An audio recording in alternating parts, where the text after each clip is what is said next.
When British troops entered Bergen-Belsen on April 15, 1945, they encountered a devastation of human misery for which they were utterly unprepared.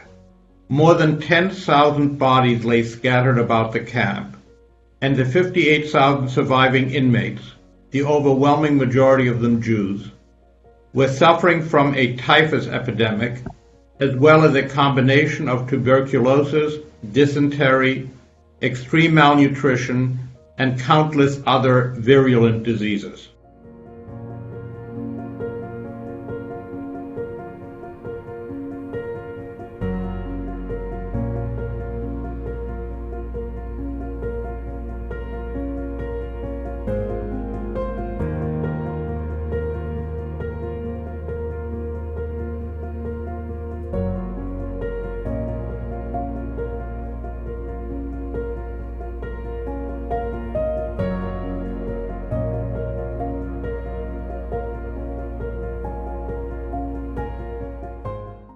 We stand here on one of the largest Jewish cemeteries in the world.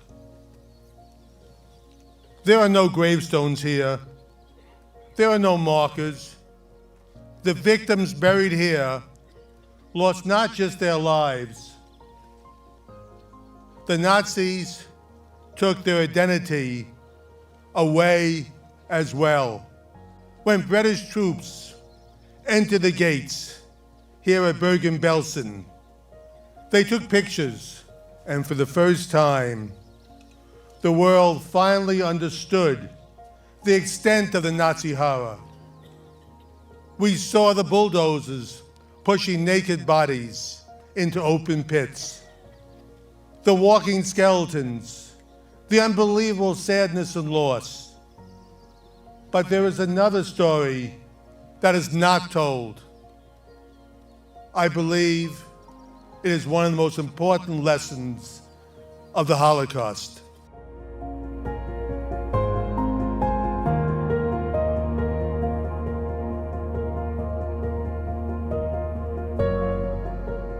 Left to their own devices, the Jewish DPs tried to replicate the life they had known before the Holocaust. My father used to describe Belsen as the last shtetl in Europe, whose inhabitants, teeter-tottering between despair and exhilaration, were suspended between past and future.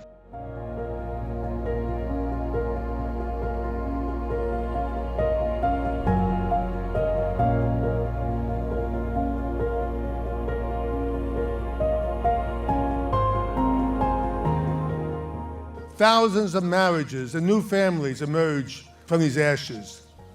Can you imagine the courage it took that a young father who lost his wife and small children choosing to move on, or the young woman who saw her husband and children murdered in front of her, choosing to continue?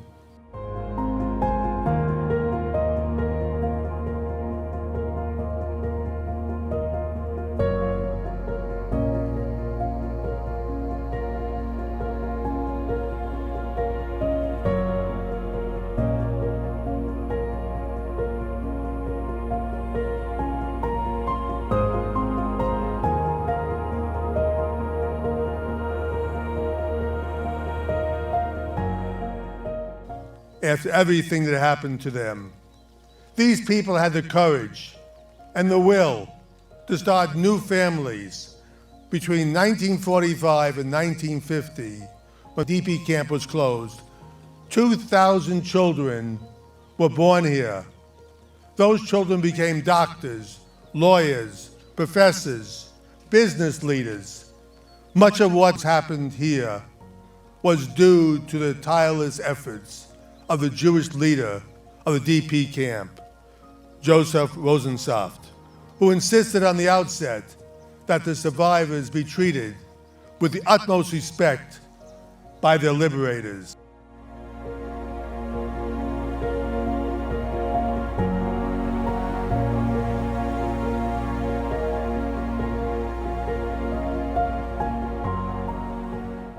In 1946, Joseph and Dr. Hadassah Rosensaft a young dentist who helped save 149 children on the terrible winter of 1944 to 45, were married here.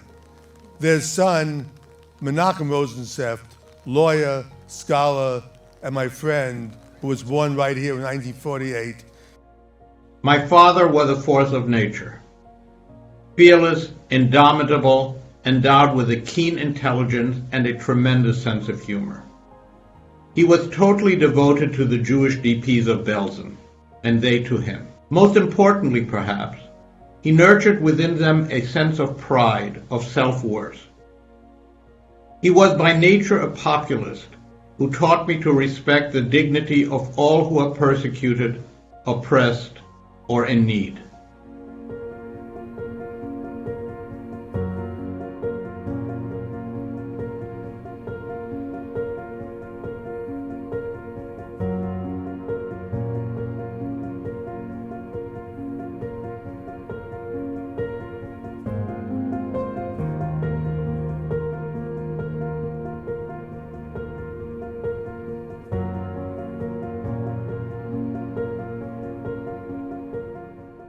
Only as an adult did I realize what heroes my parents actually were. Yet they were able to retain their beliefs in humanity, their love, their kindness, and the will to live and love again.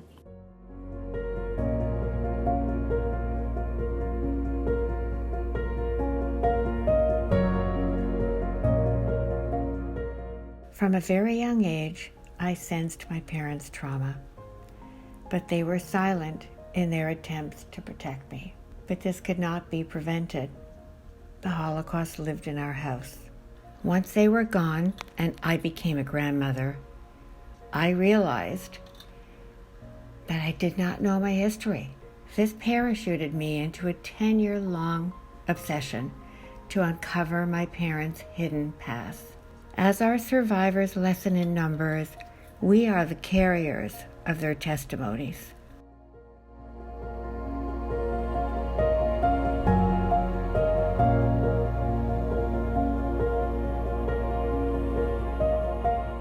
My dad, I think, was very smart because he never ever took the view that he was a victim. He demonstrated to me the amazing resiliency of the Jewish people.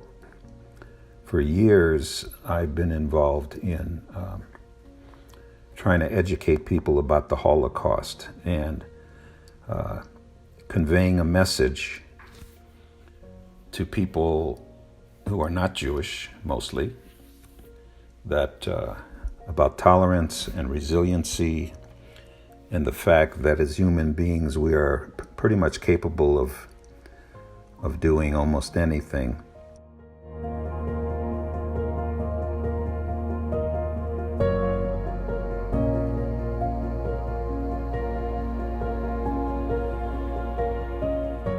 We, as second, third, and fourth generation, they ask us to tell our story, to talk face to face.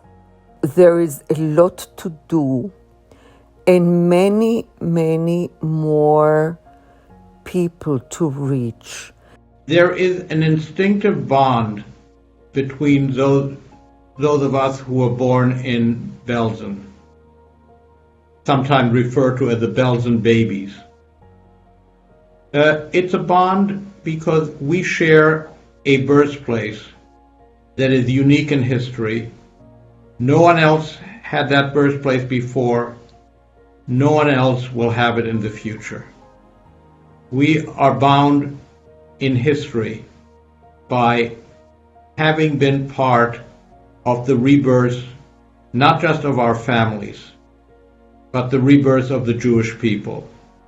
And by our birth, by our coming into this world, against the backdrop of an attempt to destroy the Jewish people, to destroy our families, to destroy our parents, which, by the way, had largely succeeded, our presence on earth was the ultimate act of defiance and, in a small measure, a victory over those who had sought to destroy the Jewish people generally and our families in particular.